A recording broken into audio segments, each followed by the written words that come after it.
Nesse vídeo vou falar para vocês sobre coesão e coerência para o concurso do Banco do Brasil.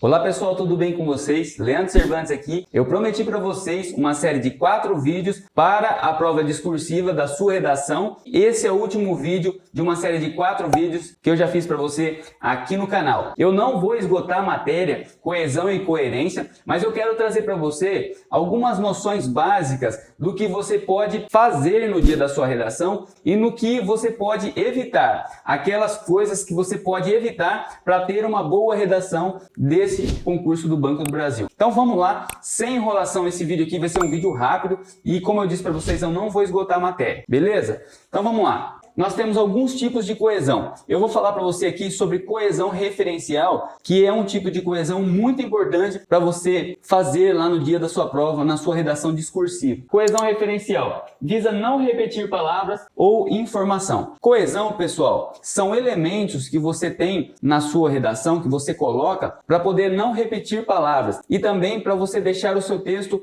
com mais facilidade para a leitura. Aquela pessoa que está lendo, então, ela tem mais facilidade de ler o texto com mecanismos ou elementos de coesão. Coesão referencial, como eu disse para vocês, visa não repetir palavras ou informação. Então, corro todos os dias. Isso me faz bem. Nesse caso aqui, vocês percebem que eu utilizei um pronome aqui demonstrativo para você ver se referir à palavra, ao verbo corro. Então, corro todos os dias. Aqui, o isso, ele está fazendo o papel de corro, do verbo correr. Então, se você fosse, na verdade, repetir o verbo aqui, então isso ficaria muito ruim de se ler, porque ficaria repetido. Você com certeza perderia ponto na sua redação. Para evitar a repetição do verbo aqui, então, corro todos os dias. Correr me faz bem. Para evitar esse verbo de novo aqui, você coloca um pronome demonstrativo. Isso me faz bem. Então, uma dica aqui também é que quando você for colocar um termo para se referir a algo que você disse anteriormente, você utilize isso e não isto, tá? Então, o isso serve exatamente para você trazer uma informação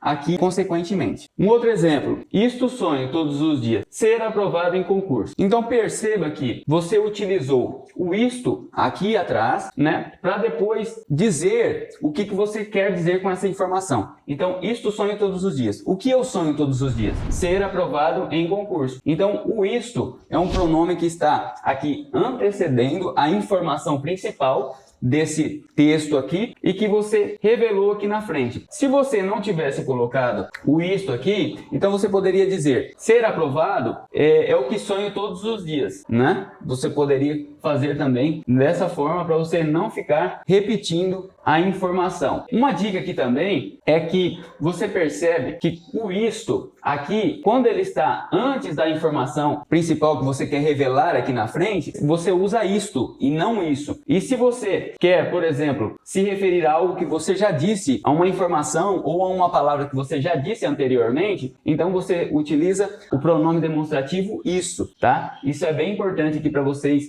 também deixarem claro na sua redação no momento em que você estiver dissertando. Bom, coesão referencial nós podemos usar com pronomes demonstrativos. Como eu disse para vocês, o objetivo da coesão aqui é você não ficar repetindo uma informação anterior. Então você já falou algo, né, anteriormente, e aí você quer trazer aquela informação de novo, porque às vezes isso é importante para você dar continuidade à sua redação. Então você utiliza desses mecanismos coesivos para que o seu texto ele não fique enfadonho, não fique repetitivo. Com pronomes demonstrativos, este, esta, isto, indica o que será mencionado. Então, o que será mencionado depois, como eu falei para vocês. Esse, essa, isso, aponta o que já foi mencionado. Aquela, aquele, aquilo. Antecedente mais distante. Então, pessoal, isso daqui é muito importante. Eu dei um exemplo aqui. João e Maria são concursados. Esta se refere a Maria, certo? Porque está mais próximo aqui de Maria. Então, esta é Maria, esta no Bacen, aquele no TCU. Aquele se refere a João. Então, sempre que houver duas citações anteriores com citação de duas pessoas ou de duas informações, você vai poder utilizar esse mecanismo de coesão para retomar a ideia anterior. Então você pode usar este para aquele que está mais próximo de quem você está se referindo, e você também poderá utilizar aquele para uma pessoa que está um pouco mais longe. Vamos dar aqui no exemplo então. Maria, vocês percebem que está mais próxima aqui da segunda frase que eu estou falando. Então, esta Maria, ela está concursada no Bacen, certo? Aquele se refere a João no TCU. Percebam que, se nós fôssemos repetir esta informação, nós poderíamos colocar aqui: João e Maria são concursados. Maria no Bacen, João no TCU. Mas perceba que a sua redação ficaria repetitiva. Então, o objetivo desses mecanismos é exatamente você não repetir. Outro exemplo aqui, com numerais. Com numerais, mecanismo de coesão. Xuxa, Pelé e Senna são famosos. A primeira é rainha dos baixinhos. O segundo é o rei do futebol. E o terceiro foi o maior piloto brasileiro.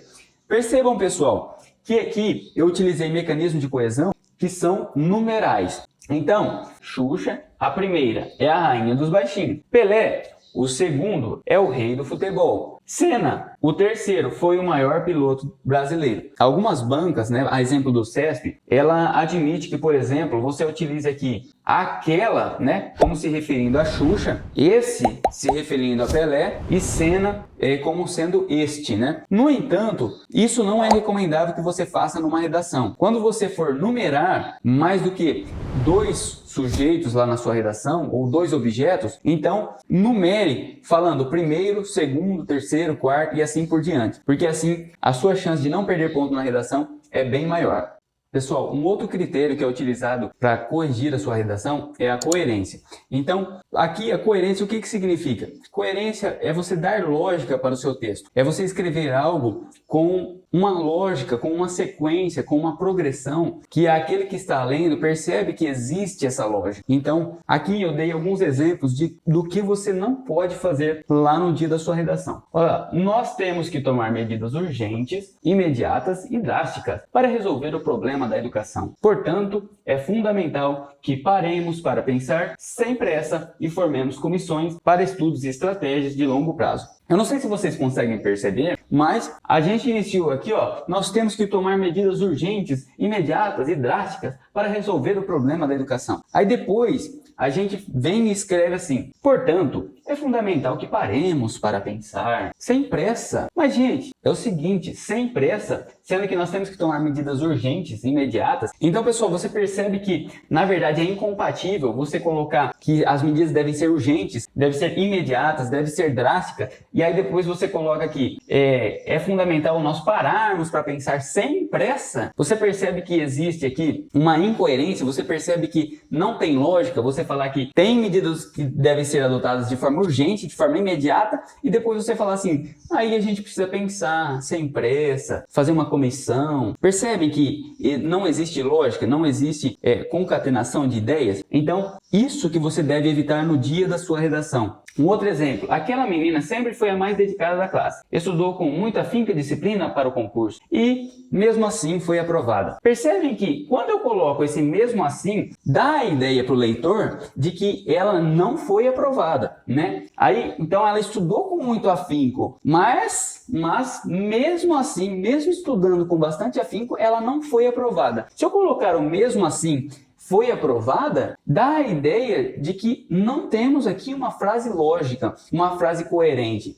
Então, para você tornar essa frase aqui correta, o que você teria que fazer? Você teria que excluir esse mesmo assim. E, é claro, tirar as vírgulas. Aquela menina sempre foi a mais dedicada da classe, estudou com afinco e disciplina para o concurso e foi aprovada. Percebam que aí sim existe uma lógica na frase que você está escrevendo. Então, evite esse tipo de coisa. Quando você não souber o significado de um conectivo, então não coloque. Se você souber, aí sim, é claro, você utilize e abuse desse conectivo, dessa conjunção, enfim, daquele conectivo que você tem certeza que ali vai se encaixar perfeitamente. Todos me odeiam, mas ninguém gosta de mim. Percebam que quando eu coloco o mas aqui, que é uma conjunção adversativa, uma conjunção de contrariedade, percebam que, na verdade, a frase fica ilógica, né? Fica sem uma coerência, porque quando eu falo todos me odeiam, eu estou falando de todos. Se eu falar um mas, eu estou abrindo uma exceção, né? Eu precisaria aqui, todos me odeiam,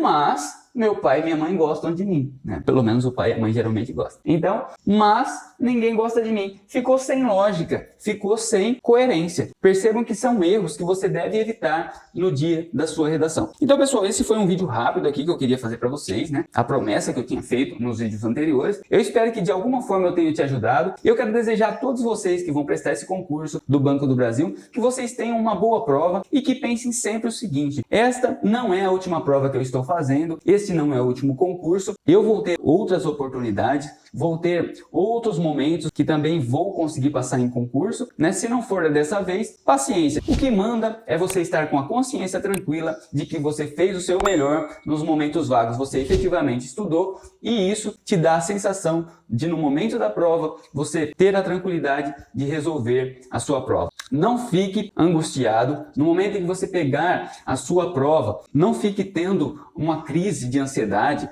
dizendo que você não vai conseguir, porque quando você coloca na sua mente que você não consegue, então efetivamente você não consegue. Agora, pense o seguinte: você deu o seu melhor e efetivamente você vai dar o seu melhor no dia que você for fazer a sua prova. Um grande abraço a todos, até o próximo vídeo, tchau!